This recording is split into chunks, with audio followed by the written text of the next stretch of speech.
जिस दिन मुझे बड़े रईस खानदान की बड़ी दीदी घर लेकर आई, उसी वक्त मैंने देखा कि दूसरी दीदी अपने उस trash green tea type boyfriend को लेकर दादाजी के सामने घुटनों पर बैठी हुई थी। दोनों रो रो कर ड्रामा कर रहे थे। दादाजी भी पिघल चुके थे और बस हाँ बोलने ही वाले थे कि तभी पूरे परिवार ने अचानक उसकी मन की आवाज सुन ली। अरे बेवकूफ दीदी, उसने सच में तुमसे 1 रुपया सीधे नहीं लिया, लेकिन पूरा इनडायरेक्ट तरीके से चूस रहा है।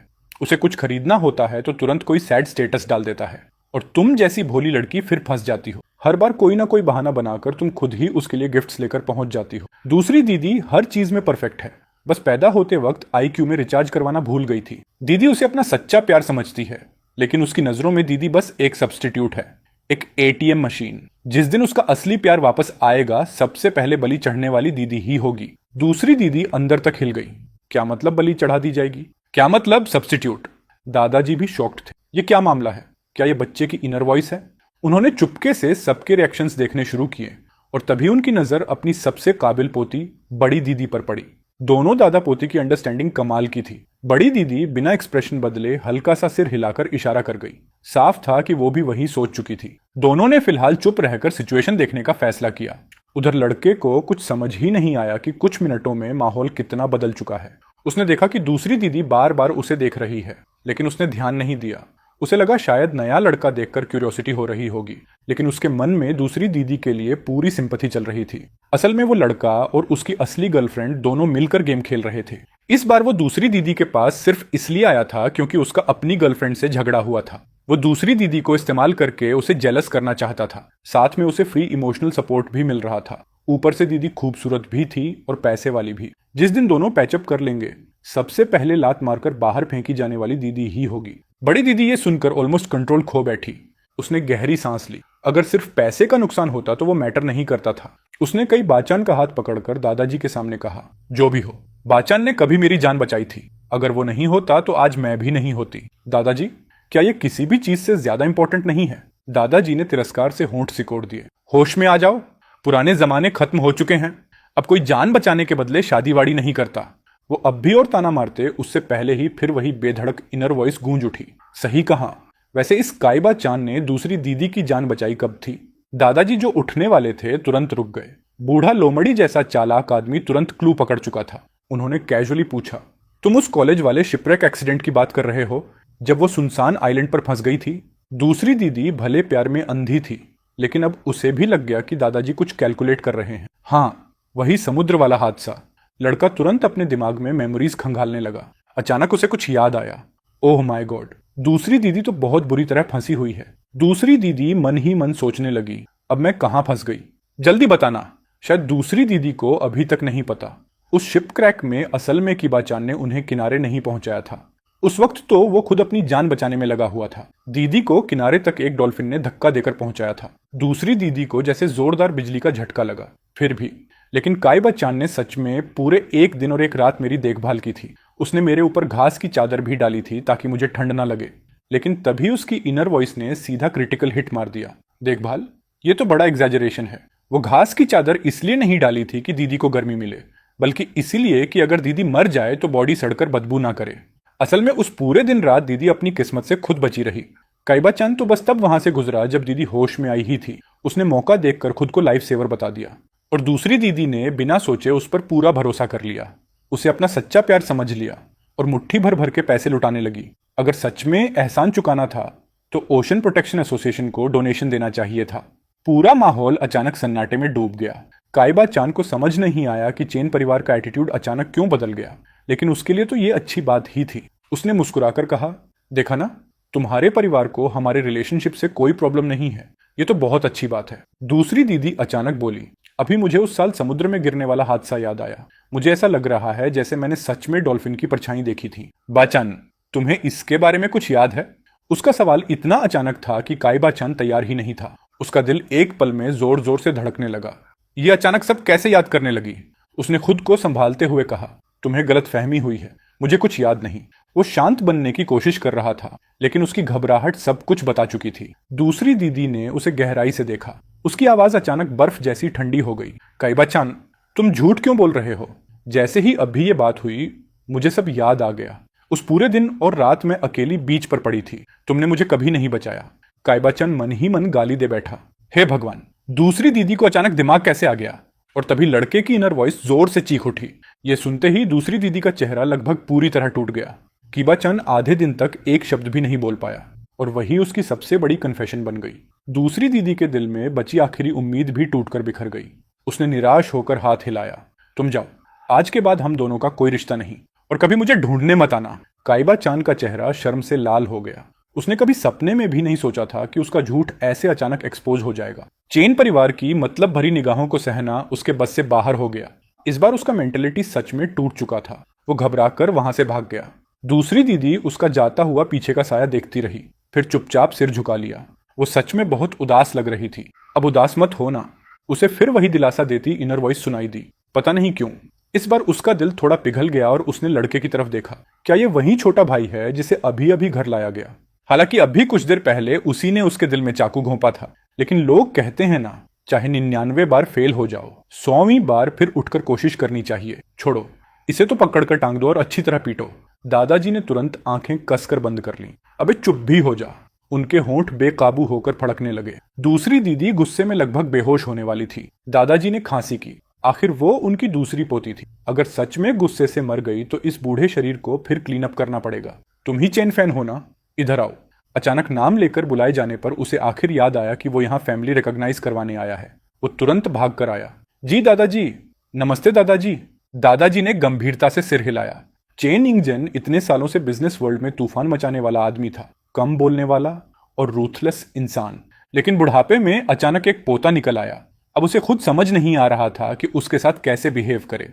हालांकि पहले से करवाई गई इन्वेस्टिगेशन के हिसाब से एक बात तो क्लियर थी। सबसे पहले लड़के को पैसे की कमी नहीं होनी चाहिए, वरना भविष्य में सिर्फ कुछ पैसों के लिए उसे झुकना पड़ सकता है। ये सोचकर दादाजी ने अपनी छड़ी ठकठकाई। उन्हें घुमा फिराकर बात करना पसंद नहीं था, इसलिए सीधा मुद्दे पर आ गए। पहली बात, घर वापस आने पर तुम्हारा स्वागत है। दूसरी बात, अब जब तुम चैन परिवार में लौट आए हो तो तुम्हें कुछ रूल्स फॉलो करने होंगे। Rule number 1।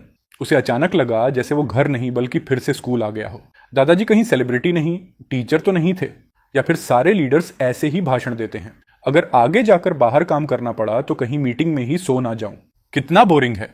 दादाजी ने यह सुनते ही आलस भरी नजर उससे मिलाई। लड़का बाहर से सीधा साधा बैठा था, इसलिए उन्हें कुछ शक नहीं हुआ।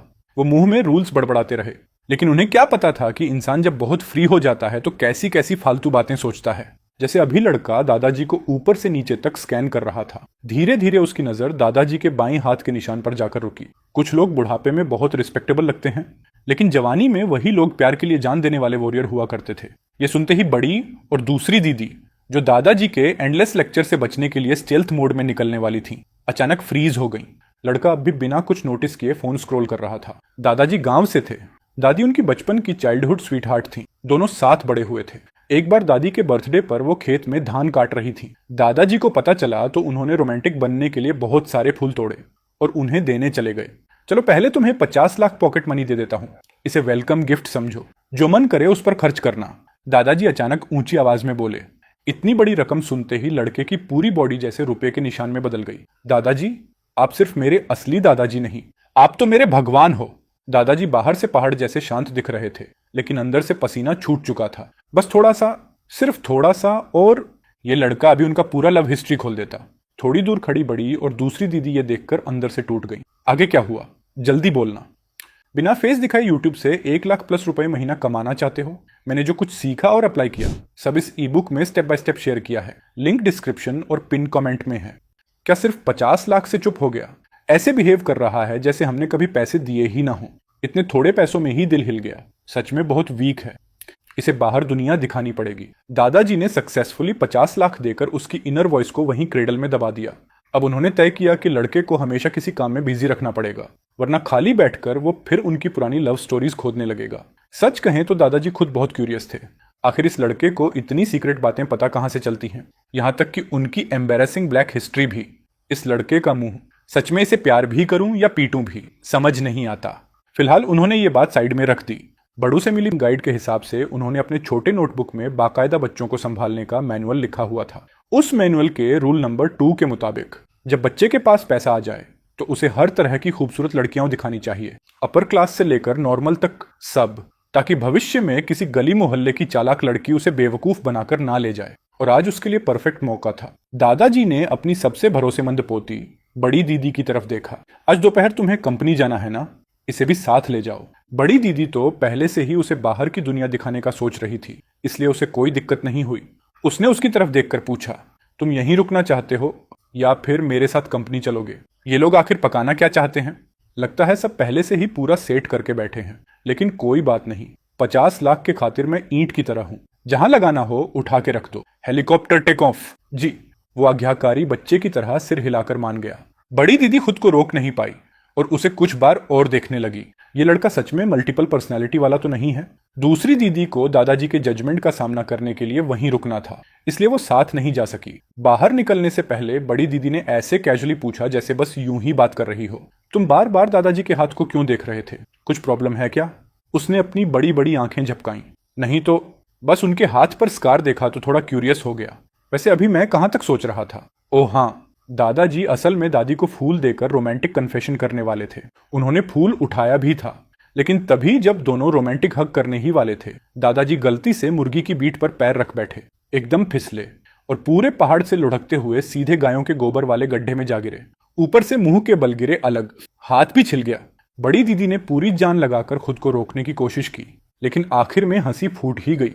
पीछे खड़ी अपनी बड़ी पोती को अचानक हंसते देखकर बूढ़े दादाजी का चेहरा लाल हो गया। उनकी आंखों से खतरनाक चमक निकल रही थी। उन्होंने मन ही मन इन दोनों शरारती बच्चों का हिसाब लिख लिया। बस इंतजार करो, बूढ़े आदमी का रिवेंज बहुत डरावना होता है।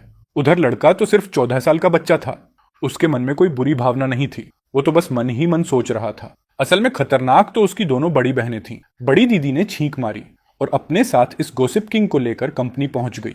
उसे लगा अगर वो ज्यादा देर चुप रहा तो माहौल ऑकवर्ड हो जाएगा, इसलिए उसने क्यूरियोसिटी से पूछा, दीदी आपकी कंपनी कैसी है? बड़ी दीदी ने कैजुअल अंदाज में जवाब दिया, बस ठीक ठाक है। स्केल बहुत बड़ा नहीं है, इनकम भी बस ठीक है, लेकिन फ्यूचर में अगर तुम गर्लफ्रेंड ढूंढो तो कम से कम हमारी कंपनी जितने लेवल वाली लड़की ढूंढना। कंडीशंस ज्यादा टफ नहीं है। गाड़ी कंपनी बिल्डिंग के नीचे जाकर रुकी। उसने गर्दन पीछे मोड़ी, इतनी मोड़ी कि लग रहा था अभी टूट जाएगी, फिर भी बिल्डिंग की छत दिखाई नहीं दी। तो ये होता है स्केल बड़ा नहीं।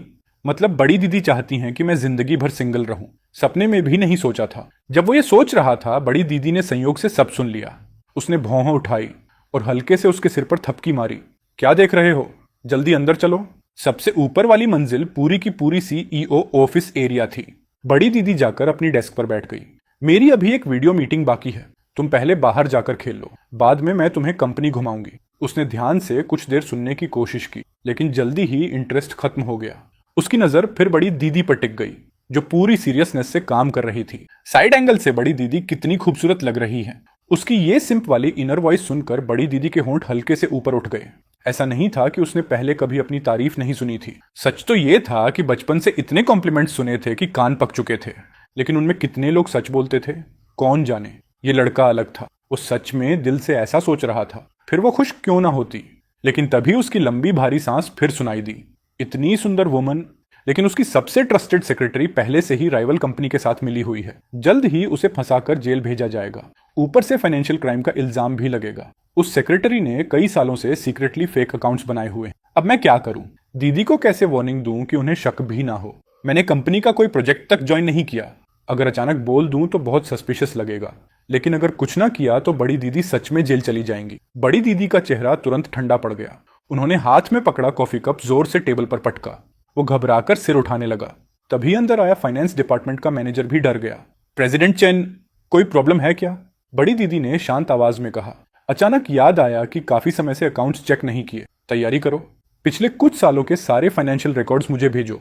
फाइनेंस मैनेजर को कुछ समझ नहीं आया, लेकिन उसने और कुछ पूछने की हिम्मत नहीं की। वो तुरंत तैयारी करने चला गया। लड़का आंखें झपकाने लगा। बड़ी दीदी अचानक अकाउंट्स चेक करने क्यों लगी? क्या अभी इस अंकल मैनेजर ने कुछ बोला था जिससे उनका अटेंशन गया? पूरे साल के अकाउंट्स बहुत ज्यादा थे। सारा कैश फ्लो कलेक्ट और ऑर्गेनाइज करने में कम से कम अगले दिन तक का समय लगना ही था। उस बीच बड़ी दीदी उठी और उसे हाथ से बुलाया। चलो, मैं तुम्हें कंपनी घुमाती हूँ और रास्ते में उन 3 सेक्रेटरीज को भी देख लेते हैं, पता तो चले कौन मुझे फंसाने की सोच रहा है। लेकिन दोनों जैसे ही एलिवेटर के पास पहुंचे, सामने से एक आदमी आता दिखा। उसने परफेक्टली फिटिंग नीला सूट पहना हुआ था। चेहरे पर आधा चालाक और आधा मासूम एक्सप्रेशन था। पूरा वाइब ऐसा जैसे कोई नया कॉलेज ग्रेजुएट सोसाइटी में कदम रख रहा हो। अभी पूरी तरह मैच्योर नहीं हुआ, लेकिन बड़ा बनने की एक्टिंग कर रहा हो। वो डॉक्यूमेंट्स देने आया था। जैसे ही उसने बड़ी दीदी को देखा, वो तुरंत सीधा होकर खड़ा हो गया। Hello president chain. बड़ी दीदी ने हल्का सा सिर हिलाया। डॉक्यूमेंट्स मेरी डेस्क पर रख दो। ये कौन है? कुछ जाना पहचाना सा लग रहा है। जैसे ही बड़ी दीदी ने उसकी फैमिलियर इनर वॉइस सुनी, वो मुड़कर देखने लगी। उन्होंने देखा कि वो बिना पलक झपकाए जोली को घूर रहा था। उनकी भौहें अनजाने में सिकुड़ गईं। जोली एक अनाथ था जिसे दादाजी की चैरिटी सपोर्ट करती थी। यहां तक कि जब बड़ी दीदी ने यूनिवर्सिटी ज्वाइन की और चेन ग्रुप संभाल लिया, तब भी उन्होंने उसकी मदद बंद नहीं की। कुछ साल पहले तो उसे विदेश पढ़ने भी भेजा था। फिर पिछले साल ग्रेजुएशन के बाद उसे वापस बुलाकर अपने ट्रस्टेड एड की तरह ट्रेन किया। क्या वही मुझे धोखा देगा? नहीं, ऐसा नहीं हो सकता। सिर्फ 1 मिनट के अंदर बड़ी दीदी के दिमाग में काउंटलेस कॉन्स्पिरेसी थ्योरीज घूम गईं, लेकिन बाहर से वो बिल्कुल काम रही। उन्होंने परिचय करवाया। ये जोली है, मेरा सेक्रेटरी। और ये मेरा छोटा भाई चेन फैन। जोली थोड़ा सावधानी से बोला, हेलो यंग मास्टर। उसने भी बड़े कॉन्फिडेंस से जवाब दिया। जोली मन ही मन सोचने लगा, वाकई रिच फैमिली का यंग मास्टर है। लेकिन उसे क्या पता था कि उसका नाम सुनते ही लड़के के दिमाग में 10,000 घोड़े दौड़ पड़े थे। जोली, वही फ्यूचर वाला ऑफिस एलीट जो बड़ी दीदी के जेल से निकलने के बाद भी पूरी लॉयल्टी से उनके साथ रहा, जो उनके लिए जान देने तक को तैयार था, जो रिवेंज लेने के लिए उनका सबसे भरोसेमंद आदमी बन गया था। लेकिन अभी ये इतना बिखरा हुआ क्यों दिख रहा है? ये ट्रांसफॉर्मेशन क्या है? क्या ये कोरिया जाकर प्लास्टिक सर्जरी करवाकर आया था? बड़ी दीदी ये सुनकर कुछ पल के लिए स्टंट रह गईं। उन्होंने कभी जेल नहीं काटी थी, लेकिन अगर भाई की बात सच निकली तो वो कल्पना कर सकती थी कि जेल से निकलने के बाद उनकी हालत कितनी मिसेरेबल रही होगी। और ऐसी हालत में भी जोली उनका साथ नहीं छोड़ता। लेकिन अफसोस, जोली का अंत अच्छा नहीं था। बड़ी दीदी को जेल में पुरानी बीमारी फिर से हो गई थी। रिवेंज बीच रास्ते में ही रुक गया। जोली तो पहले से ही अकेला इंसान था। इतने तूफानों के बाद आखिर में उसने एक्सीलरेटर पूरा दबा दिया और सीधे मेन कल्प्रिट को साथ लेकर मर गया। Mutual destruction. बड़ी दीदी ने जोली के चेहरे पर बची हुई वो हल्की सी यूथफुल इनोसेंस देखी। उनकी आंखें अनजाने में नरम पड़ गईं। चेन परिवार कभी किसी लॉयल इंसान के साथ बुरा नहीं करेगा। देखो, इससे पूरा जूलिंग वाला स्क्रिप्ट पकड़ा हुआ है। बदला पूरा होने से पहले ही रास्ते में गिर गया। मरते दम तक लॉयल्टी निभाई। थैंक यू भाई। बड़ी दीदी के सिर में दर्द होने लगा। क्या ये छोटा भाई इमोशनल सीन्स के लिए ओवर सेंसिटिव है? लेकिन एक बात अब तय थी, अगर उसकी बातों के प्रूफ मिल गए तो जोली अब कंपनी का टॉप कल्टीवेशन टारगेट बनने वाला था। बड़ी दीदी ने जोली से कहा, मैं अपने भाई को कंपनी दिखाने ले जा रही हूं, तुम भी साथ चलो। जी। जोली थोड़ा शॉक्ड और फ्लैटर्ड हो गया। आमतौर पर यह काम सेक्रेटरी डिपार्टमेंट संभालता था। चेन ग्रुप का बिजनेस बहुत बड़ा था। बड़ी दीदी जानबूझकर उसे लीगल डिपार्टमेंट में ले गई ताकि वो असली एलिट्स देख सके। फिर फैशन डिपार्टमेंट में ले गई ताकि उसे पता चले कि असली स्टाइलिश लोग कैसे होते हैं। हर डिपार्टमेंट हेड अपने सबसे टैलेंटेड एम्प्लॉइज लेकर सामने आ रहा था। पूरा चक्कर लगाने के बाद उसे लगने लगा कि वो कंपनी विजिट नहीं बल्कि कॉन्क्यूबाइन सिलेक्शन सेरेमोनी में घूम रहा है। शाम तक आखिर टूर खत्म हुआ। जैसे ही ऑफिस का दरवाजा खुला, एक हार्मलेस दिखने वाली महिला मुड़ी। बड़ी दीदी को देखते ही उसने जेंटल स्माइल दी। फिर सोफा से डॉक्यूमेंट्स का एक फाइल उठाया। प्रेसिडेंट चेन, आप आ गई। किमशुइबे प्रोजेक्ट की बिडिंग फाइल मैंने तैयार कर दी है। बस आपकी आखिरी सिग्नेचर चाहिए, फिर आगे फंडिंग शुरू हो जाएगी। बड़ी दीदी ने फाइल हाथ में ली और साइन करने ही वाली थी कि अचानक, मत करो बड़ी दीदी, उस बिडिंग फाइल में जहर है। बड़ी दीदी ने ऐसे दिखाया जैसे उन्होंने कुछ सुना ही नहीं। लेकिन तभी लड़का मन ही मन जोर से चीख पड़ा। वो जल्दी से हाथ बढ़ाकर बड़ी दीदी को रोकने वाला था, लेकिन बड़ी दीदी उससे भी तेज निकली। धड़ाम। उन्होंने पूरी फाइल सीधे खिड़की के बाहर फेंक दी। फिर लाइटनिंग स्पीड से जाकर हाथ धोने लगी। उनकी एक्शंस देखकर सब लोग शॉक में जम गए। लड़के ने भी चुपचाप अपना उठा हुआ हाथ वापस नीचे कर लिया। वॉशरूम से बाहर आकर बड़ी दीदी ने आराम से टिश्यू से हाथ पोंछे। अभी उस फाइल पर मुझे एक कीड़ा दिखा। मैं डर गई थी, बस नेचुरल रिएक्शन था। सेक्रेटरी शू ने यह सुनते ही चुपके से राहत की सांस ली। वो मुस्कुराकर बोली, ओह, तो ऐसा था। मैं दूसरी कॉपी प्रिंट करवा देती हूँ, और जो फाइल फेंकी गई है उसे भी वापस मंगवा लेते हैं। फिर उसने जेंटल टोन में याद दिलाया, प्रेसिडेंट चेन, इस प्रोजेक्ट को जल्दी साइन करना बेहतर होगा। किमशुइबे प्रोजेक्ट को लेकर अभी भी बहुत लोग कंपीट कर रहे हैं। चुप कर। दो चेहरे वाली औरत, ऊपर से इंसान, अंदर से जानवर। बड़ी दीदी की फीलिंग्स इस्तेमाल करके दूसरी कंपनी के लिए स्पाई बनी हुई है। इस किमशुइबे प्रोजेक्ट में बाद में बहुत बड़ी प्रॉब्लम आने वाली है। वो जमीन भी इशू में फंस जाएगी। फिर रूमर्स हर तरफ फैलेंगे, और तब ये बड़ी आराम से फेक अकाउंट्स वाली फाइल्स बाहर निकाल देगी। फिर सारी ब्लेम बड़ी दीदी पर डाल देगी। बड़ी दीदी ने इसे दिल में जगह दी, और ये उन्हें नाली में धक्का देने की तैयारी कर रही है। सच में मरने लायक औरत है। उसकी यादों में सब कुछ अब भी साफ था। किमथुइलोन वाला इंसिडेंट ही चेन परिवार की बर्बादी की शुरुआत था। बड़ी दीदी ने सेक्रेटरी चू की तरफ डिसबिलीफ भरी नजरों से देखा। उन्होंने बहुत लोगों पर शक किया था, लेकिन कभी सपने में भी सेक्रेटरी शू पर शक नहीं किया, क्योंकि दोनों हाई स्कूल से बेस्ट फ्रेंड्स थीं। सेक्रेटरी शू का घर गरीब था, इसलिए शुरुआती सालों में बड़ी दीदी हमेशा उसकी मदद करती रही। ग्रेजुएशन के बाद तो उन्होंने उसे सीधे चेन ग्रुप में नौकरी भी दिलवाई, लेकिन अब उसके चेहरे को देखते ही बड़ी दीदी के अंदर बिट्रेल की आग भड़क उठी। आखिर क्यों? तभी इनर वॉइस फिर गूंज उठी, और इस बार बड़ी दीदी से भी ज्यादा गुस्से में थी। बेचारी बड़ी दीदी अभी तक अंधेरे में फंसी हुई है। ये सेक्रेटरी शू शुरू से ही जानबूझकर बड़ी दीदी के करीब आई थी। असल में ये शू ग्रुप के चेयरमैन की नाजायज बेटी है। उस आदमी ने उस समय अफेयर किया था जब उसकी असली पत्नी प्रेग्नेंट थी, और इसी औरत को वो अपना ट्रू लव बोलता था। सेक्रेटरी शू खुद जानती थी कि इलिजिमेट चाइल्ड होने की वजह से वो कभी ओपनली ऊपर नहीं आ सकती, इसलिए फ्यूचर में पावर हथियाने के लिए उसने जानबूझकर बड़ी दीदी के पास आना शुरू किया। ओ हाँ, याद आया, ये सेक्रेटरी चू वही लड़की है जिसके पीछे काइबा चान पागलों की तरह घूम रहा था। पता नहीं दोनों का पैचअप हुआ या नहीं। काइबा चान का नाम सुनते ही बड़ी दीदी की आंखें ठंडी पड़ गईं। तो उस आदमी का भी इसमें हाथ है। उधर लड़के के थॉट्स चलते रहे, शायद दोनों का फिर से मेल हो गया होगा। काइबा चान सेक्रेटरी चू के लिए काफी बड़ा हेल्पर था। भले दूसरी दीदी ने उसे छोड़ दिया हो, लेकिन उसके हाथ में अभी भी सेक्रेटरी चू की कमजोरी थी। पहले काइबा चान दूसरी दीदी के साथ कंपनी आया करता था और सेक्रेटरी चू की डॉक्यूमेंट्स में मदद भी करता था। दोनों बेसिकली एक ही रस्सी से बंधे टिड्डे हैं, या तो दोनों बचेंगे या दोनों मरेंगे। बड़ी दीदी मन ही मन ठंडी हंसी हंसी, थोड़ी देर में झोली को इन्वेस्टिगेशन करने भेजती हूँ। सेक्रेटरी चू को जरा भी अंदाजा नहीं था कि इतने कम समय में उसकी पूरी असलियत नंगी हो चुकी है। वो नई प्रिंट हुई बिडिंग फाइल लेकर वापस आई। उसके चेहरे की स्माइल किसी मास्क की तरह चिपकी हुई थी। प्रेसिडेंट चेन, अब आप साइन कर सकती हैं। बड़ी दीदी ने फाइल की तरफ देखा। जल्दी नहीं है। वो आराम से अपनी सीट पर बैठ गई। सेक्रेटरी शू तुरंत बेचैन हो गई। लेकिन प्रेसिडेंट चेन, इस प्रोजेक्ट के पीछे बहुत लोग पड़े हैं और इसका फ्यूचर भी बहुत ब्राइट है। अगर सिर्फ कुछ मिनट की देरी में कोई दूसरा इसे ले गया तो? सेक्रेटरी शू अंदर से पैनिक होने लगी। ये वही योजना थी जिसे वो कई सालों से तैयार कर रही थी। सब कुछ सेट था, बस शुरुआत बाकी थी। लेकिन पहला कदम ही बिगड़ गया। उसे समझ ही नहीं आया। मैं तो बस थोड़ी देर के लिए फाइल प्रिंट करने गई थी। अभी कुछ देर पहले तक बड़ी दीदी खुशी खुशी साइन करने वाली थी। अचानक माइंड कैसे बदल गया। बड़ी दीदी ने जोली के लाए कॉफी का घूंट लिया, फिर आराम से बोली, अगर कोई चीज छिन जाए तो समझ लो वो हमारी किस्मत में थी ही नहीं। जो डेस्टिनी में होता है वो खुद मिल जाता है, जो नहीं होता उसे फोर्स नहीं करना चाहिए। सेक्रेटरी शू ने भारी चेहरा बनाकर कहा, लेकिन मैंने पार्टनर्स से बात कर ली है। आज दोपहर अप्रूवल फाइल सबमिट होनी थी। अगर नहीं किया तो यह कॉन्ट्रैक्ट वायलेशन माना जाएगा। चैन ग्रुप की रेपुटेशन पर भी असर पड़ेगा। बड़ी दीदी ने कप नीचे रखा।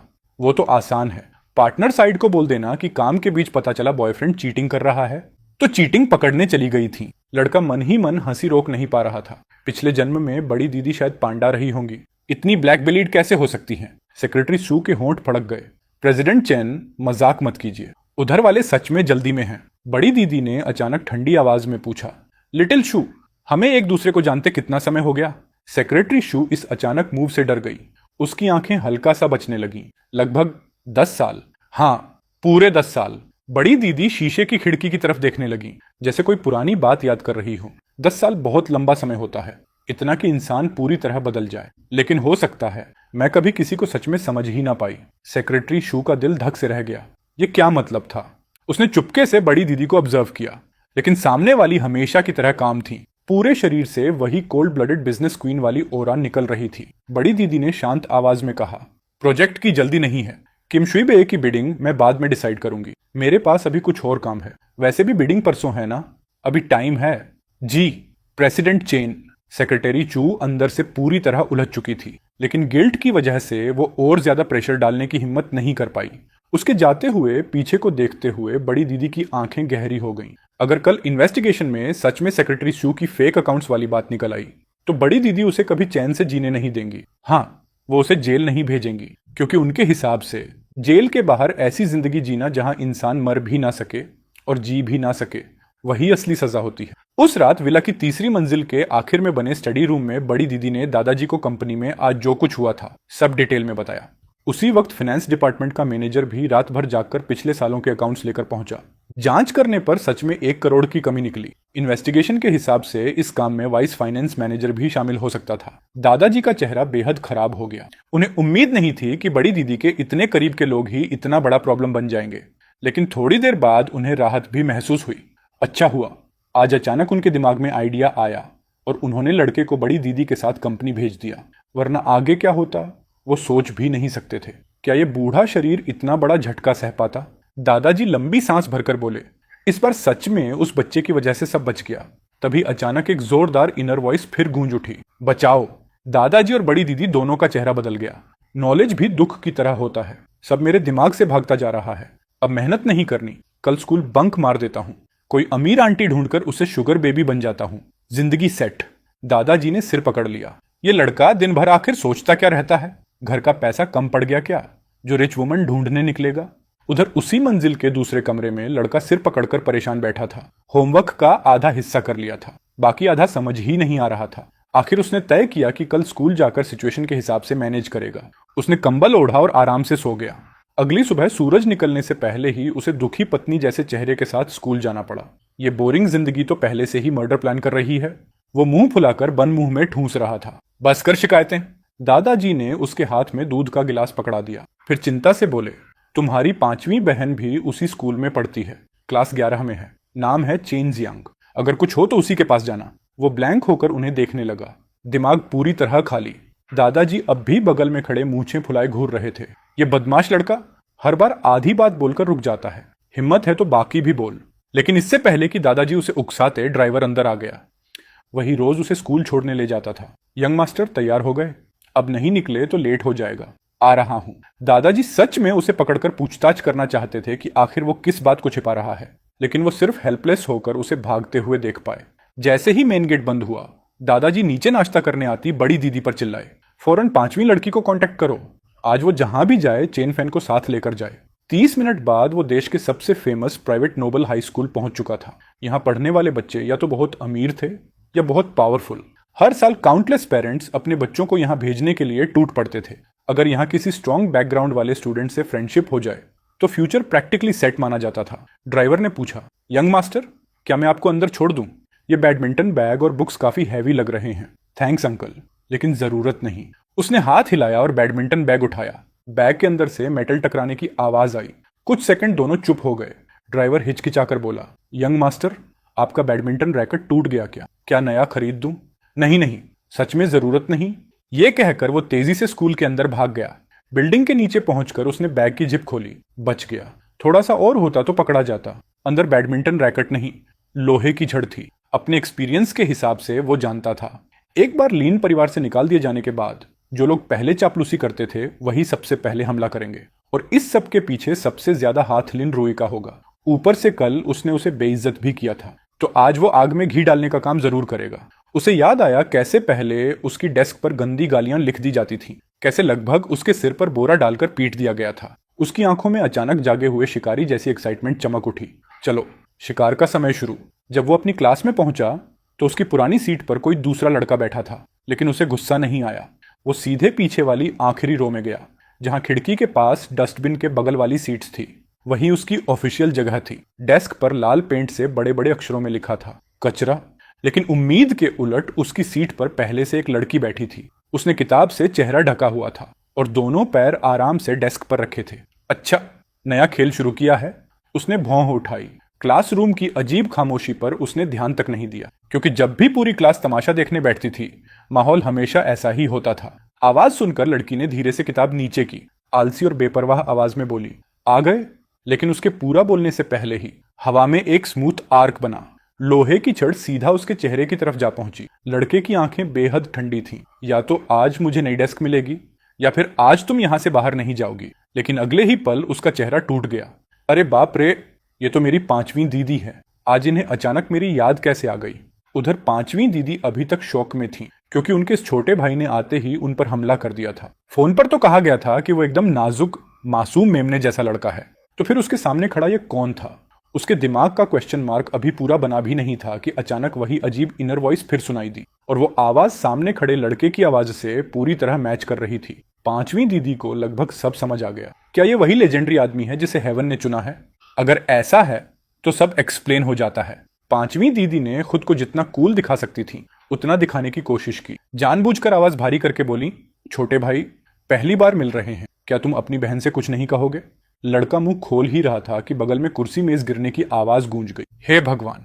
5वीं दीदी भी छोटे भाई की तरह फुल वाइल्ड निकली। स्कूल हॉस्टल सिस्टम वाला था। पांचवी दीदी आज आराम से डॉर्मेट्री में सो रही थी कि अचानक बड़ी दीदी का फोन आ गया। उन्हें उस छोटे भाई से मिलने भेजा गया जिसे उन्होंने कभी देखा तक नहीं था। ऊपर से धमकी भी मिली, अगर नहीं गई तो बैंक कार्ड फ्रीज कर दूंगी। इसलिए पांचवी दीदी को इविल कैपिटलिज्म के आगे झुकना पड़ा। वो बस फॉर्मेलिटीज निभाकर लौटना चाहती थी, लेकिन जैसे ही क्लास में पहुंची उन्होंने उसकी डेस्क पर बड़े बड़े अक्षरों में कचरा लिखा देखा। फिर उन्होंने बाकी स्टूडेंट्स की बेहुदा गॉसिप भी सुन ली। बस वहीं उनका गुस्सा फट पड़ा। चंद परिवार के लोग अभी इतने नीचे नहीं गिरे कि बाहर वाले उन्हें यूं बुली करें। पांचवी दीदी निंगरे हाई स्कूल की फेमस ट्रबल मेकर थी। ऊपर से सबको पता था कि उनका बैकग्राउंड भी बहुत पावरफुल है। मतलब वो ऐसी इंसान थी जिससे कोई पंगा नहीं लेना चाहता था। उन्होंने ठंडी नजरों से पूरी क्लास को देखा। ये डेस्क किसने किया? जिसने लिखा है सामने आओ। कुछ सेकंड पहले तक शोर मचाती क्लास अचानक शांत हो गई। सभी स्टूडेंट्स उन्हें कंफ्यूजन से देख रहे थे। उन्हें समझ नहीं आ रहा था कि वो चेन फैन के लिए क्यों खड़ी हो रही हैं। फिर पांचवी दीदी ने ऐसा बॉम्ब गिराया कि सबके चेहरे उड़ गए। चेन फैन मेरा छोटा भाई है, मैं पहले से वार्निंग दे रही हूँ। आगे से उसे छेड़ने से पहले कॉन्सिक्वेंसेस सोच लेना। किसने प्रॉब्लम क्रिएट की? पांचवी दीदी ठंडी हंसी हंसी। ना मानो तो भी चलेगा, लेकिन अगर मैंने खुद पता लगा लिया तो उसकी जिंदगी नरक बना दूंगी। ये सुनते ही जो स्टूडेंट्स इन्वॉल्व थे सबके चेहरे सफेद पड़ गए। बाकी स्टूडेंट्स पूरी तरह स्टंड थे। ये क्या हो रहा है? क्या उसे फेक यंग मास्टर नहीं कहा गया था? क्या वो गरीब फैमिली में वापस नहीं भेज दिया गया था? तो फिर उसकी बहन चेन जियांग कैसे हो सकती है? ये सब लिन यू की फैलाई बातों से बिल्कुल अलग था। लेकिन पांचवी दीदी को इन अंडरकरंट से कोई मतलब नहीं था। उन्होंने पैर डेस्क पर रखे, बैग चेहरे पर डाला और वापस सोने लगी। उन्हें लगा था कि छोटा भाई अब उन्हें वर्शिप वाली नजरों से देखेगा, लेकिन अगले ही पल उन्होंने ये सुना, या तो आज मुझे नई डेस्क मिलेगी या फिर आज कोई यहां से बाहर नहीं जाएगा। ये सीन उनकी इमेजिनेशन से बिल्कुल उल्टा था। अपनी इज्जत बचाने के लिए उन्होंने हल्का गला साफ किया। छोटे भाई, पहली मुलाकात है, कुछ बोलोगे नहीं? उन्हें खुद लगा ये लाइन बहुत कूल थी, लेकिन तभी बगल से बेवकूफ टीममेट की इनर कमेंट्री सुनाई दी। हे भगवान, पांचवी दीदी भी छोटे भाई जितनी डेंजरस हैं। तभी लड़के को एहसास हुआ कि उसने गलत इंसान पर हमला कर दिया। उसने तुरंत आयरन रॉड वापस खींच ली, फिर ओबीडियंट स्माइल देकर दोनों हाथों से रॉड आगे बढ़ाई। हेलो पांचवी दीदी, पहली मुलाकात पर ये आयरन रॉड गिफ्ट है, प्लीज एक्सेप्ट कर लीजिए। पांचवी दीदी ने कैजुअली रॉड उठाकर बगल वाले बेवकूफ स्टूडेंट की तरफ फेंक दी। फिर बोली, जो भी तुम्हें बुली करता है सबका नाम बता। अगर दीदी ने बोल दिया है तो अब शर्माने की जरूरत नहीं। ठीक है, तो मैं शुरू करता हूं। लड़का आगे बढ़ा, सीधे सामने बैठे लड़के की डेस्क पर हाथ पटका। जनगमान, हर कोई बॉर्न एक्टर नहीं होता और जांगमान की एक्टिंग स्किल साफ कमजोर थी। उसकी आंखों में तुरंत गिल्ट दिख गया। फैन गे, मुझे क्यों ढूंढ रहे हो? लड़के ने उसके साथ एक्टिंग करने की कोशिश भी नहीं की, सीधे मुद्दे पर आया। मेरी डेस्क पर जो लिखा है वो तुमने किया ना? जहांगमान ऐसा इंसान था जो हमेशा ताकतवर लोगों के साथ खड़ा होता था, वीक लोगों को दबाता, स्ट्रांग लोगों की चापलूसी करता। उसके लिए गरीब होना ही सबसे बड़ा क्राइम था। क्लास के सारे रिच और पावरफुल स्टूडेंट्स की उसने पहले ही बटरिंग कर रखी थी, पहले चेन फैन की भी। लेकिन चेन फैन ने कभी ऐसे लोगों को इंपॉर्टेंस नहीं दी। इसी वजह से वो उससे मन ही मन जलता था। इसलिए जैसे ही उसे पता चला कि चेन फैन मुश्किल में है, वो तुरंत लिन्यू को खुश करने के लिए उसे बली करने लगा। लेकिन मैं तो अभी थोड़ी देर पहले ही क्लास में आया हूं। जहांगमान अब भी मना कर रहा था। उसे लगा चेन फैन के पास कोई प्रूफ नहीं होगा। दोनों दोस्त नहीं थे, लेकिन खुले दुश्मन भी नहीं। शायद चेन फैन बस शक कर रहा था, अगर मैं डिनाई करता रहूं तो वो क्या कर लेगा। तभी पांचवी दीदी ने क्लास के सामने लगे सर्वेलेंस कैमरा की तरफ इशारा किया। उन्होंने बांहें मोड़ी और दबाव भरी नजरों से जांगमान की तरफ देखा। क्लास में इतना बड़ा कैमरा लगा है, क्या हमें फुटेज निकलवानी पड़ेगी? पांचवी दीदी की बात सुनते ही जांगमान का चेहरा सफेद पड़ गया। उसे अब बुरी तरह पछतावा होने लगा। पहले उसे पता था कि chain fan fake young master है, फैमिली भी गरीब है, कोई बैकिंग नहीं है, ऊपर से उसकी पढ़ाई भी इतनी आउटस्टैंडिंग नहीं थी। इसलिए उसे लगा प्रिंसिपल और टीचर्स कभी उसका साइड नहीं लेंगे। यही सोचकर वो लोग बिना डर के उसे बुली कर रहे थे, कैमरा से भी नहीं बच रहे थे। लेकिन किसे पता था कि सिचुएशन तूफान की तरह पलट जाएगी। चेन फैन के चेहरे पर मासूम लेकिन डेंजरस स्माइल थी। इतना ट्रबल लेने की क्या जरूरत है? यहाँ बैठे काफी लोगों ने सीन देखा होगा ना? इतना सुनते ही स्टूडेंट्स बोलने लगे। या हाँ, मैंने देखा था। सुबह सुबह जांगमान पेंट की बाल्टी लेकर आया था। उसने ब्रश से डेस्क पर लिखा था। हर एक्यूजेशन सीधे जांगमान पर गिर रही थी। नहीं, ऐसा नहीं है। मैं तो शुरू में उसे बुली भी नहीं करना चाहता था। ये सब फेंक चेन और चुवेई ने उकसाया था। अचानक नाम सुनते ही वो दोनों भी उछल पड़े। बकवास मत कर। जब पता चला था कि चेन फैन गरीब हो गया है, सबसे पहले बदला लेने को कौन एक्साइटेड था? हम इतने सालों से क्लासमेट्स हैं, मेरा इससे कोई लेना देना नहीं। प्लान तुम दोनों ने बनाया था। मैं तो सोच रहा था कि उसके आने पर उसे बचा लूंगा। कुत्ते जैसी बकवास बंद कर। तीनों वहीं एक दूसरे को काटने लगे। पूरा सीन बिल्कुल कुत्तों की लड़ाई जैसा हो गया। क्लास टीचर दरवाजे पर खड़ी ये सब देख रही थी। न अंदर आने की हिम्मत, न बाहर जाने की, बस चुपचाप अपनी प्रेजेंस कम करने की कोशिश कर रही थी। उधर वो तीनों लड़के लाल आंखों से सच में लड़ने लगे। पांचवी दीदी ठंडे चेहरे से तमाशा देखती रही। फिर उन्होंने चेन फैन की तरफ देखा। उसके चेहरे पर जरा भी इमोशन नहीं था। उन्होंने मन ही मन सोचा, क्या इस बुलिंग ने छोटे भाई को मेंटली हर्ट कर दिया? उन्हें बड़ी दीदी की वार्निंग याद आई, आज पूरा दिन उसका ध्यान रखना। पांचवी दीदी ने सोचा कि आज वैसे भी पढ़ाई नहीं होने वाली, तो वो सीधे उसे लेकर निकलने का फैसला कर बैठी। वो क्लास टीचर के सामने जाकर खड़ी हो गई। बगल में लड़ रहे तीनों लड़कों को उन्होंने देखा तक नहीं। जब ये लोग लड़ लें तो मेरी तरफ से मैसेज पहुंचा देना। बिना फेस दिखाए यूट्यूब से 1 लाख+ रुपए महीना कमाना चाहते हो? मैंने जो कुछ सीखा और अप्लाई किया सब इस ई बुक में स्टेप बाय स्टेप शेयर किया है। लिंक डिस्क्रिप्शन और पिन कमेंट में है। चेन ग्रुप इस बात को याद रखेगा और बेहतर होगा ये बात इनके पेरेंट्स तक भी पहुंचे। मुझे यकीन है उनका फैमिली सर्कल खुद समझ जाएगा क्या करना है। फिर उन्होंने बड़ी दीदी को करंट सिचुएशन का शॉर्ट मैसेज भेजा।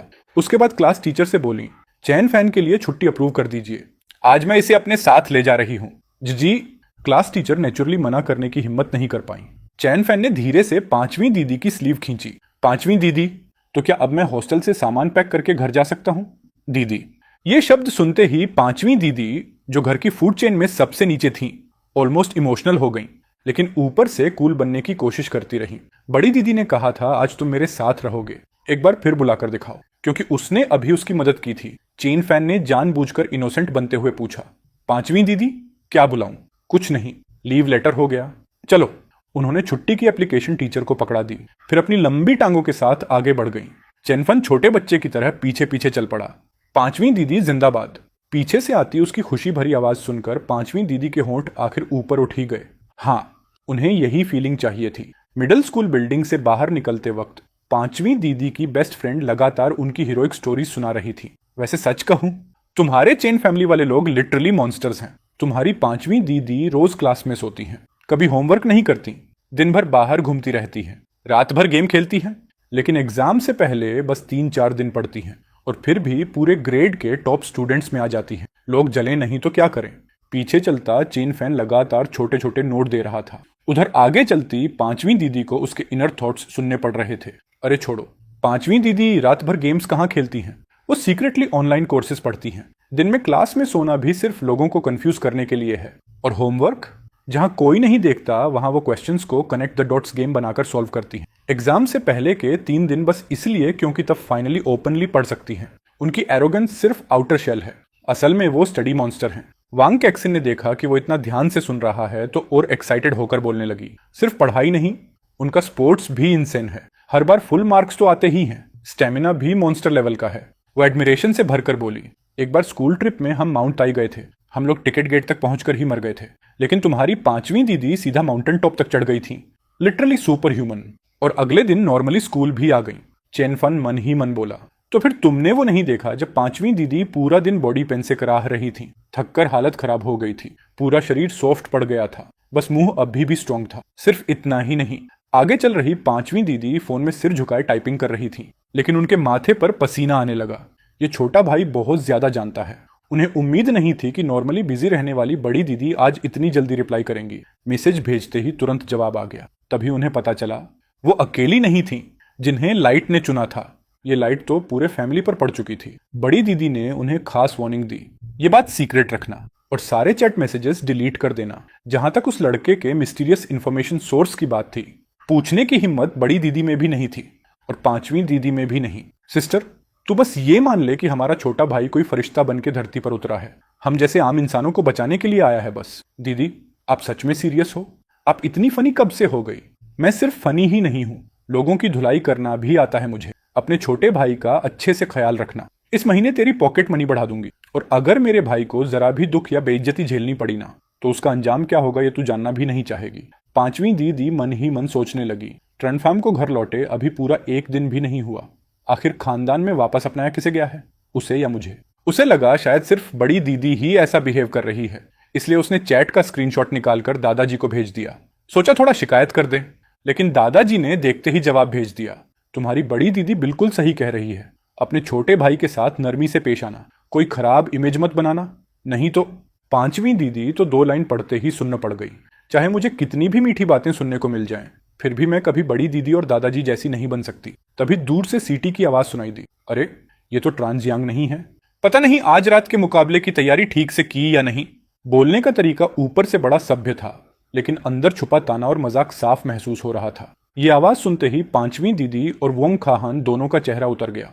पीछे मुड़कर देखा तो एक लड़की खड़ी थी जिसने चमकीले सुनहरे बाल रंग रखे थे।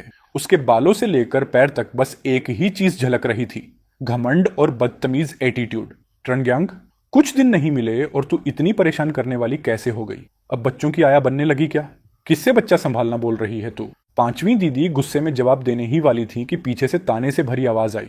ये किस घर का पागल कुत्ता खुला घूम रहा है? इतना घमंड! क्या एनिमल प्रोटेक्शन एसोसिएशन इसका सपोर्ट कर रही है? पांचवी दीदी सीधा हंस पड़ी। उसकी नजर लू न्हुयेन पर जा टिकी। उसके सिर के चमकीले पीले बाल सच में बहुत अजीब और भड़कीले लग रहे थे। लू न्हुयेन ने आदतन हाथ उठाकर अपने बाल छुए, फिर उसका चेहरा काला पड़ गया, शर्म और गुस्से से। तू कौन है बे? ये मेरा छोटा भाई है। पांचवी दीदी तुरंत उसके सामने आकर खड़ी हो गई और चेतावनी दी, जुबान संभाल के बात कर। वैसे लू न्हुयेन की पांचवी दीदी से कभी नहीं बनती थी, लेकिन वो इतनी भी नीचे नहीं गिरी थी कि किसी बच्चे को तंग करे। ऊपर से अभी उसने जो बोला था वो सच में थोड़ा ज्यादा हो गया था। उसने ठंडी आवाज में हूं किया और बात को वहीं खत्म कर दिया। फिर मुस्कुराकर पांचवी दीदी की तरफ देखा। हमारी शर्त वाली बात तू भूली तो नहीं? उम्मीद है जब तू बुरी तरह हारेगी तब भी तेरी जुबान अब भी जितनी सख्त है उतनी ही रहे। भूलूंगी क्यों? यही बात मैं भी तुझे वापस कहना चाहती हूँ। पांचवी दीदी एक कदम भी पीछे नहीं हटी। ट्रांसफॉर्म, क्या हुआ तुम्हें? पीछे से वोंग खाहन की आवाज सुनकर पांचवी दीदी ने हैरानी से पीछे देखा। तभी उसने देखा कि लड़का बिना पलक झपकाए जाते हुए ल्यू न्युयेन की पीठ को घूर रहा था। वो थोड़ी देर के लिए रुक गई, फिर उसे अपनी उस जानी दुश्मन का खूबसूरत चेहरा याद आया और उसकी आंखें सदमे से फैल गईं। मेरा छोटा भाई कहीं उस पीले बालों वाली लड़की पर फिदा तो नहीं हो गया? वो अभी लू न्युयेन की इमेज खराब करने के लिए कुछ बुराई करने ही वाली थी कि तभी उसने मन ही मन उसकी गाली सुन ली। साला, वो बड़ी होकर वाली सिस्टर ल्यू यही थी। इन लड़कियों को होता क्या है? 17 साल की होते ही सबको कोरिया जाकर प्लास्टिक सर्जरी करवानी जरूरी लगती है क्या? या फिर 18 की उम्र में खुद ब खुद ट्रांसफॉर्मेशन हो जाता है? हालांकि उसने पांचवी दीदी से पहले भी सुना था कि स्कूल टाइम में सिस्टर ल्यू उसकी जानी दुश्मन थी। मतलब जैसे ही दोनों मिलती थीं, सीधा बहस शुरू हो जाती थी। लेकिन उसने कभी नहीं सोचा था कि सिस्टर ल्यू का भी ऐसा घमंडी और उछलता कूदता दौर रहा होगा। वो दूर जाती हुई उसकी परछाई को घूरता रहा, फिर हल्के से सिर हिलाया। अरे सिस्टर ल्यू, अभी तुम मेरी पांचवी दीदी के सामने जितना एटीट्यूड दिखा रही हो, फ्यूचर में जब तुम रो रो कर उसे शुगर मॉमी बनकर पालने की कोशिश करोगी ना, तब उतनी ही बुरी हालत होने वाली है। लेकिन दूसरे एंगल से सोचूं तो यह स्टोरी काफी स्पाइसी भी है। फ्यूचर में हमारा घर बर्बाद हो जाएगा और पूरी कहानी मिलाकर देखा जाए तो मतलब ये हुआ कि हमारा घर तबाह होने के बाद मेरी जानी दुश्मन ने मुझे पाल लिया। इस बार सदमे से आंखें फैलने का टारगेट खुद पांचवी दीदी बन गई। पहले तो वो ये सुनकर हिल गई कि फ्यूचर में उसका घर बर्बाद हो जाएगा। उसके बाद वो ये सुनकर और ज्यादा हिल गई कि उसकी जानी दुश्मन फ्यूचर में उसे अपने पास रखेगी। नामुमकिन, वो लड़की तो पूरी तरह स्ट्रेट है, फिर वो मुझे क्यों रखेगी? ये कौन सा भूतिया मामला है? पांचवी दीदी पूरी तरह कंफ्यूजन में डूब गई। आखिर ऐसा क्यों होगा? लू बहन ऐसा क्यों करेगी? जैसे ही उसने कोई जरूरी कीवर्ड सुना, पांचवी दीदी तुरंत एक्टिव हो गई। जल्दी बोल, आगे क्या हुआ? फटाफट बता।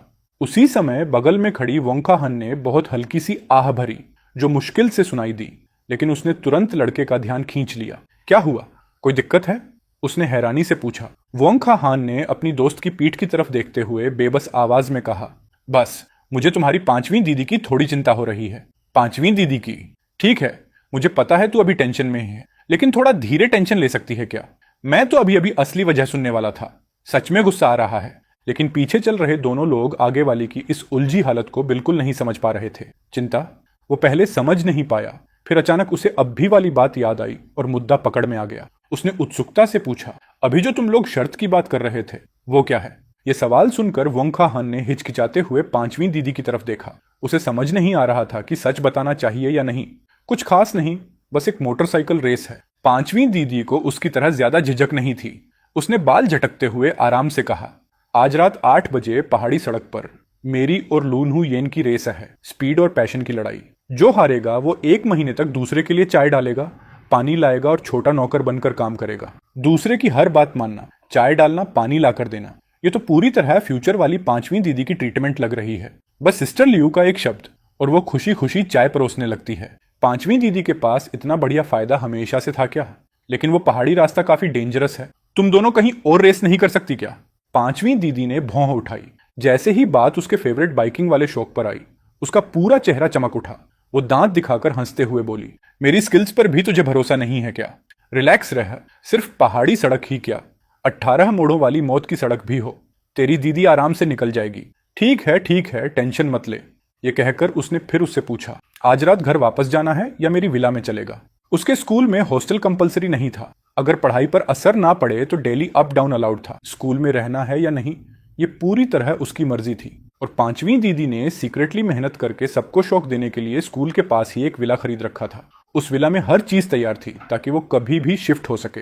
गैराज में उसकी पसंद की हर तरह की मोटरसाइकिल सजी हुई थी। उसे पता नहीं क्यों, लेकिन इस पहाड़ी रेस वाली बात को लेकर उसके मन में अजीब बेचैनी हो रही थी। इसलिए उसने बोला कि वो भी उसके साथ विला चलेगा। पांचवी दीदी ने पहले से लीव ले रखी थी, इसलिए वो बिना कुछ बोले उसे साथ ले गई। लेकिन जैसे ही दरवाजा खुला, उसे तुरंत पछतावा हुआ, क्योंकि वो भूल गई थी कि लड़का अब उस दीवार को देख रहा था जो पूरी तरह इंग्लिश वोकैबुलरी, इंपॉर्टेंट नोट्स और स्टिकी पेपर्स से भरी हुई थी। अब वो सच में पढ़ाई का पागल बन चुका था। सामने से आने वाले वार से बचना आसान होता है, लेकिन छुपे हुए तीरों से बचना मुश्किल। इसलिए हमेशा सावधान रहना चाहिए। जो लोग हर वक्त आलस करने की बातें करते रहते हैं ना, बहुत पॉसिबल है कि वही लोग सीक्रेटली मेहनत कर रहे हों। अगर तू उनकी बातों पर भरोसा कर ले तो तू गया काम से। पांचवी दीदी के दिमाग में अभी भी बड़ी दीदी और दादाजी की धमकियां और लालच घूम रहे थे। हर तरह से उसे एक अच्छी बहन वाली इमेज बनाए रखने को बोला गया था। हाँ, तुझे भी अपनी दीदी से मेहनत करने की स्पिरिट सीखनी चाहिए। इस वक्त वो दोनों हाथ पीछे बांधकर आराम से टाइम टेबल के सामने टहल रहा था। उसका ये अंदाज बिल्कुल उन बूढ़ों जैसा लग रहा था जो सुबह सुबह पार्क में पिंजरे में चिड़ियां लेकर घूमते हैं। पांचवी दीदी को बार बार मन कर रहा था कि उसके हाथ में एक वॉकिंग स्टिक भी पकड़ा दे। उसके होंठ फड़क उठे। बचपन से लेकर अब तक उसे लड़कों के साथ ज्यादा रहने का एक्सपीरियंस नहीं था। उसने सोचा, हम दोनों भी स्टूडेंट ही हैं, क्यों ना साथ बैठकर सवाल सॉल्व करें। जितना सोचती गई उतना आइडिया परफेक्ट लगने लगा। बहन अपने छोटे भाई को पढ़ा रही है, क्या लविंग और पीसफुल सीन होगा। लेकिन उधर लड़का टाइम टेबल के सामने खड़ा होता गया और उसका चेहरा ज्यादा सीरियस होता गया। उसे बिल्कुल अंदाजा नहीं था कि उस पर कैसी आफत टूटने वाली है। उसने फोन निकाला। आज 18 नवंबर 2023 है। पांचवी दीदी की पहाड़ी रेस। याद आ गया, आज ही वो दिन है जब मोटरसाइकिल का टायर फटने की वजह से पांचवी दीदी बुरी तरह घायल होगी। उसके दोनों पैर बेकार हो जाएंगे। उसके बाद वो सिर्फ थोड़ा बहुत चल पाएगी, कभी दोबारा हैवी एक्सरसाइज नहीं कर पाएगी और उसे पूरे 2 साल तक रिहैब रूम में पड़े रहना पड़ेगा। दोनों पैर बेकार। बस इतना सुनते ही पांचवी दीदी डर के मारे एक कदम पीछे हट गई। उसके कुछ ही शब्दों ने उसकी सारी सॉफ्टनेस तोड़कर रख दी। लेकिन ये पॉसिबल नहीं है। पांचवी दीदी को तुरंत लूप होल समझ आ गया। उसकी सारी मोटरसाइकिलें टॉप लेवल इक्विपमेंट से बनी थी। कंकड़ वाली सड़क पर भी चलाओ तो टायर नहीं फट सकता था। क्या किसी ने रास्ते में कीलें बिखेरी थी? लेकिन वो भी गलत लगता है। अगर ऐसा होता तो एक्सीडेंट सिर्फ मेरा नहीं होता। और हर रेस से पहले मैं खुद बाइक चेक करती हूँ। फिर प्रॉब्लम कैसे हो सकती है? पांचवी दीदी की बाइक में किसी ने छोटा एक्सप्लोसिव डिवाइस लगा दिया था। ये सुनते ही उसकी आंखें सिकुड़ गईं। उसे बेहतर कोई नहीं जानता था कि तेज रफ्तार में चलती बाइक का टायर ब्लास्ट हो जाए तो नतीजा कितना टेरिफाइंग होता है। वो खुद कॉन्स्पिरेसी थ्योरीज सोचने लगी। कहीं वो कमीनी लून हुई तो नहीं, लेकिन वो इतनी खतरनाक भी नहीं लगती। उसे बिल्कुल पता नहीं था कि उसके पीछे खड़ी पांचवी दीदी का मूड उसके हर थॉट के साथ ऊपर नीचे हो रहा था। वैसे वो हरामी था कौन जिसने बॉम्ब लगाया था? थोड़ा याद नहीं आ रहा। उसका दिमाग इतनी तेजी से काम कर रहा था कि जैसे स्मोक निकलने वाली हो। लगता है कोई bankrupt second generation rich kid था, कुछ हद तक लूनहू येन के ड्रिंकिंग ग्रुप का दोस्त। अपने घर को बचाने के लिए उसने पांचवी दीदी और लूनहू येन की रेस पर इलीगल बैटिंग लगाई थी। उसने बाकी रिच किड्स और प्लेबॉय लड़कों को भी बैटिंग में खींच लिया। वो खुद बुकमेकर बना हुआ था। उसने अपने घर के बचे हुए सारे पैसे लूनहू येन पर बेट कर दिए थे। पता नहीं कैसे, लेकिन उसे पांचवी दीदी के विला का एड्रेस मिल गया और वो गराज में घुस गया और वहीं उसने उसकी बाइक के टायर में बॉम्ब फिट कर दिया। ऊपर से पांचवी दीदी के चेहरे पर अब भी स्माइल थी, लेकिन असल में वो अंदर ही अंदर अपने दांत पीस रही थी। सीरियसली, ऐसी भी घटिया हरकत हो सकती है? ये जुआरी कमीने सच में मरने लायक हैं। सिर्फ इलीगल गैम्बलिंग डेन चलाने का क्राइम ही काफी है उस नामहीन हरामी को अंदर सड़ाने के लिए। उस हरामी को उसके किए की पूरी सजा मिलनी चाहिए। पुलिस बुलानी पड़ेगी। पांचवी दीदी चुपचाप अपने दिमाग में प्लान बनाने लगी। जब पुलिस उस कमीने को पकड़ेगी ना, तब मैं खुद जाकर ल्यूनू येन का मजाक उड़ाऊंगी।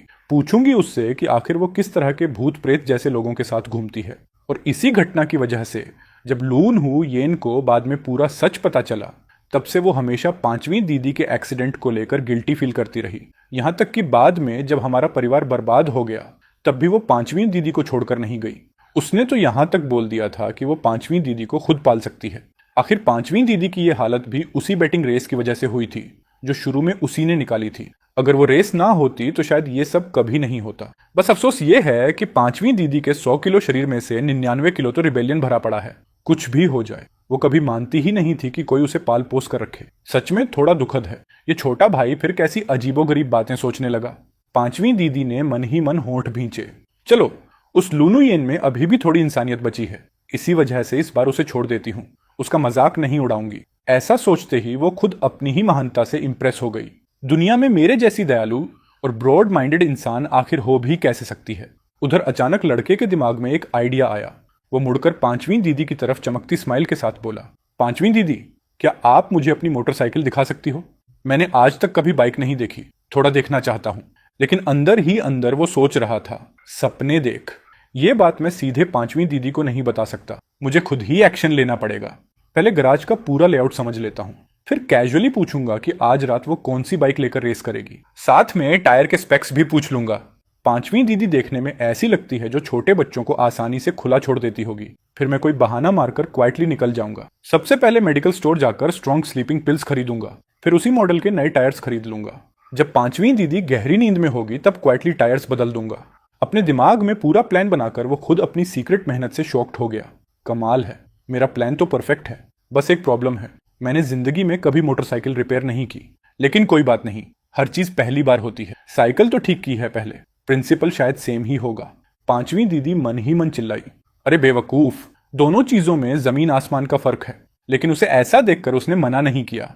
ऑफ कोर्स दिखाऊंगी, लेकिन थोड़ा वेट करना। वो जल्दी से एक कमरे में घुस गई। फोन पर थोड़ी देर बात करने के बाद जब बाहर आई तो उसके हाथ में बड़ा सा टूल बॉक्स था। पांचवी दीदी मुस्कुराते हुए बोली, छोटे भाई, क्या तू अपनी दीदी को बाइक खोलते हुए देखना चाहता है? तेरे लिए तेरी पांचवी दीदी पूरी बाइक खोलकर फिर से असेंबल भी कर देगी। पार्ट्स से लेकर टायर्स तक सब डिटेल में दिखाऊंगी। ये खुशी इतनी अचानक आई कि लड़का कुछ पल के लिए स्टंड रह गया। उसे एहसास हुआ कि उसका पुराना प्लान अब पूरा कैंसिल किया जा सकता है। इतनी मेहनत करने की जरूरत नहीं है क्या? बिल्कुल नहीं। पांचवी दीदी ने फोन हिलाते हुए हंसकर कहा, मैंने मैन्युफैक्चरर को ऑलरेडी कॉल कर दिया है। एकदम नए टॉप लेवल पार्ट्स अभी आते ही होंगे, फिर तुझे लाइव डेमो दूंगी। दीदी, आपका प्यार बहुत भारी पड़ रहा है, तू बस साइड में खड़े होकर देख, खुद को मत थकाना। पांचवी दीदी ने खुद ही सब करने का फैसला किया। 1 घंटे से भी कम वक्त में चमचमाते नए पार्ट्स पहुंच गए।